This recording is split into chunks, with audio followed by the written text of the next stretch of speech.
நாளொரு இறைவார்த்தை நலமாக்கும் நம் வாழ்க்கை. இயேசுவில் அன்புமிக்க சகோதர சகோதரிகளே, இந்த நாளுடைய திருவிவிலிய சிந்தனையாக, கடவுளே நான் யார், நீர் இந்த காரியத்தை எனக்கு செய்வதற்கு என்று நாம் பல நேரங்களில் இறைவனை பார்த்து சொல்லி இருக்கிறோமா? ஆனால் விவிலியத்தில் சில மனிதர்கள் சொல்லி இருக்கின்றார்கள்.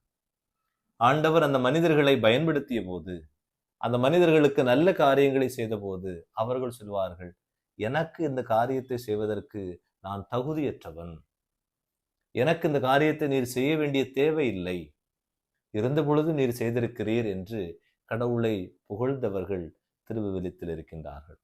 நமக்கும் கடவுள் செய்து கொண்டே இருக்கிறார்.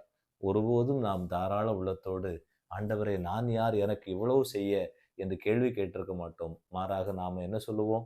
தாருங்க, இன்னும் தாருங்க, கடவுளை எனக்கு தந்து கொண்டே இருங்கள் என்று கேட்டுக்கொண்டிருப்போமே தவிர, கடவுள் தந்ததை நினைத்து ஒருபோதும் நாம் அவருக்கு நன்றி சொன்ன மனிதர்களாக இருந்திருக்க மாட்டோம். எனவே அல்லது நம்முடைய இயலாமை, நம்முடைய நிலையை உணர்ந்து, நான் யார், எனக்கு இந்த காரியத்தை நீர் செய்வதற்கு, நான் பாவி, நான் சாதாரண மனிதன் என்று நாம் எங்காவது சொல்லி இருக்கிறோமா? விவிலியத்தில் யார் யார் சொல்லியிருக்கிறார்கள் என்பதை நாம் விவிலிய குறிப்புகளோடு பார்ப்போம். முதலாவதாக மோசே என்ற மனிதன். விடுதலை புத்தகம் 3ஆம் அதிகாரம் 11வது இறைவார்த்தையில் மோசே ஆண்டவர் அழைக்கிறார். இஸ்ரேல் மக்கள் படுகின்ற துன்பங்களை எல்லாம் அவருக்கு சொல்லுகிறார். எனவே நீதான் பார்வோனிடம் செல்ல வேண்டும், இஸ்ரேல் மக்களை அந்த எகிப்திலிருந்து நீ பாலும் தேனும் பொடுகின்ற கானான் தேசத்திற்கு அழைத்து செல்ல வேண்டும் என்று சொன்னபோது, இந்த மோசே சொல்வார் அவரை பார்த்து, ஆண்டவரே, நான் எகிப்திலிருந்து இந்த இஸ்ரேல் மக்களை அழைத்து செல்வதற்கு நான் யார்? எனக்கு எந்த விதமான தைரியமோ அதற்குரிய அருகதை கிடையாது என்று அவர் சொல்வார். ஆண்டவர் சொல்வார், நான் உன்னோடு இருப்பேன், நான் உன்னோடு இருந்து உன் வழியாக அந்த மக்களை நான் வழி நடத்துவேன் என்று அவர் சொன்னார். இரண்டாவதாக நாம் வாசிக்கின்ற மேவி போசேத் என்று சொல்லப்படுகின்ற ஒரு மனிதன். 2 சாமுவேல் புத்தகம் 9ஆம் அதிகாரம் 8வது இறைவார்த்தையில் இவரை குறித்து, இந்த 9ஆம் அதிகாரத்தில் முழுமையாக இவரை குறித்து நாம் வாசிக்கின்றோம். ஒருவேளை இந்த மனிதரை நாம் யாருமே கேள்விப்பட்டிருக்க மாட்டோம். மிக அழகான ஒரு நிகழ்வை நாம் பார்க்கிறோம். தாவீது சவுலை வென்றெடுத்து அரசில் வருகின்றான். எனவே இந்த சவுலுடைய குடும்பத்தார் அனைவரும் துன்புறுத்தப்பட்டுகின்றார்கள் என்பதை அறிந்த இந்த தாவீது சவுலுக்கும் சவுல் வழியாக இருந்த ஒவ்வொருவருக்கும் தன்னால் என்ற நற்பணிகளை செய்து கொடுக்கிறான். ஒவ்வொருவருக்கும் அவருடைய சொத்துக்களை, அவருடைய தேவையான அனைத்தையும் கொடுத்து கொண்டிருந்த போது ஒரு கேள்வி வருகிறது. தாவீது கேட்கிறான், இன்னும் யாராவது இருக்கின்றார்களா சவுலுடைய குடும்பத்தில்? அப்போது ஒருவன் சொல்கிறான், யோனத்தானுடைய மகன், கைகால் ஊனமுற்ற ஒருவன் இருக்கிறான், அவன் இன்னாருடைய வீட்டில் இருக்கிறான் என்று சொல்லப்படுகிறது, அவனை அழைத்து வாருங்கள் என்று சொல்கிறார். இந்த மேவி போசேத்து என்று அழைக்கப்படுகின்ற இந்த மனிதன் வருகின்றான்.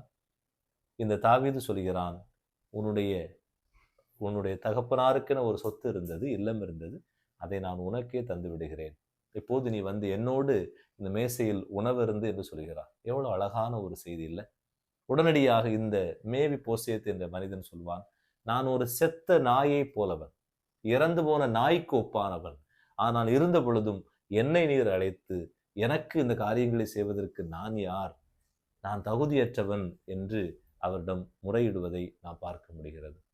அன்பு உறவுகளே, என்னதான் உறவுகளுக்கு மத்தியில் பிரச்சனைகள், போட்டிகள் இருந்தாலும் இந்த மனிதன் சொன்ன அந்த வார்த்தை, ஒரு சகோதரனும் சகோதரிக்கும் இடைக்கின்ற பிரச்சனைகள், தாய் தந்தையருக்கு இருக்கிற பிரச்சனைகளை எல்லாம் கடந்து வருகின்ற போது இந்த வார்த்தைகளை நாம் பயன்படுத்தினால் உறவுகள் சேரும்.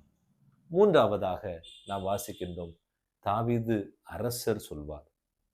தாவீது அரசர் 1 குறிப்பேடு புத்தகம் 17ஆம் அதிகாரம் 16வது இறைவார்த்தை சொல்வார், தாவீதின் முன்பாக சென்று, அதாவது தாவீது அரசர் ஆண்டவர் முன்பாக சென்று சொல்வார், கடவுளாகிய ஆண்டவரே, என்னை இந்த அளவிற்கு உயர்த்தமைக்கு நான் என் வீட்டாரும் என்ன செய்வோம், என்ன அருகதை எங்களுக்கு இருக்கிறது என்பது இப்படியே கடவுளை பார்த்து கேட்பார். இந்த அளவுக்கு கடவுளை, என்னையும் என் குடும்பத்தாரை நீர் உயர்த்திருக்கிறீரே, அந்த அளவுக்கு எனக்கு என்ன அருகதை இருக்கிறது, என்ன நிலை, நான் எந்த நிலையில் தகுதியுடையவனாக இருக்கிறேன் என்பதை கடவுள் முன்பாக வைப்பார்.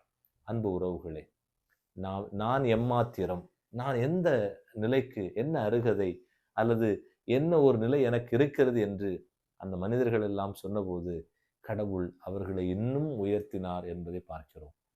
எனவே நாம் பல நேரங்களே கோபம், அகங்காரம், சுயநலம், கர்வம் ஆகியவற்றை கொண்டு நம்மிடம் இருக்கின்ற உறவுகளை வெறுத்து அவர்களுக்கு எதிராக போட்டி பொறாமைகளில் பயணித்துக் கொண்டிருக்கின்ற இந்த காலகட்டங்களில் இறைவன் நமக்கு சொல்லித் தருகின்ற செய்தி, நீ கடவுள் முன்பாக உன்னை நிறுத்து.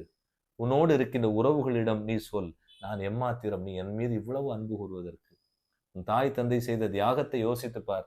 எனக்காக இந்த தாயும் தந்தையும் இந்த அளவிற்கு தியாகம் செய்வதற்கு நான் எம்மாத்திரம்.